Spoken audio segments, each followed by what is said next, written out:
திருப்பரங்குன்றம் மலை விவகாரம் தமிழகத்தில் சர்ச்சையாக வெடித்த நிலையில் இது தொடர்பாக வேல் யாத்திரை சென்னையில் நடத்த அனுமதி வழங்க உத்தரவிடக் கோரி பாரத் இந்து முன்னணி தரப்பிலிருந்து வழக்கானது தொடரப்பட்டிருந்தது. இந்த வழக்கு தற்பொழுது தள்ளுபடி செய்யப்பட்டிருக்கிறது. இது தொடர்பான முக்கிய செய்தியை பார்த்து வருகிறோம். கூடுதல் விவரங்களை வழங்க இணைகிறார் எமது செய்தியாளர் சுரேஷ். சுரேஷ், வணக்கம். இரண்டு தரப்பிலிருந்தும் முன்வைக்கப்பட்ட வாதங்கள் என்ன? தற்பொழுது அனுமதி மறுக்கப்பட்டிருப்பதன் பின்னணி என்ன? விரிவாக பதிவு பண்ணுங்க.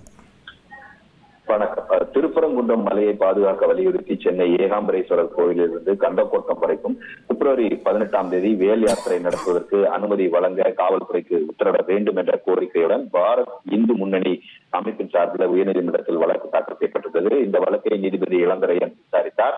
இந்த வழக்குக்கு ஆட்சேபம் தெரிவித்து தமிழக அரசின் தலைமை குற்றவியல் வழக்கறிஞர் ஹசன் முகமது ஜின்னா தன்னுடைய வாதத்துல இந்த யாத்திரைக்கு வழி கேட்கக்கூடிய சொல்லக்கூடிய அந்த வழியானது போக்குவரத்து நெரிசல் மிகுந்த சாலை, அதனால் இந்த போராட்டத்துக்கு அனுமதிக்க கூடாது என்ற ஒரு வாதத்தை முன்வைத்தார். மேலும் இந்த தமிழகத்தை பொறுத்த வரைக்கும் அனைத்து மதத்தினரும் மத நல்லிணக்கத்தோடு வாழ்ந்து வருகிறார்கள்.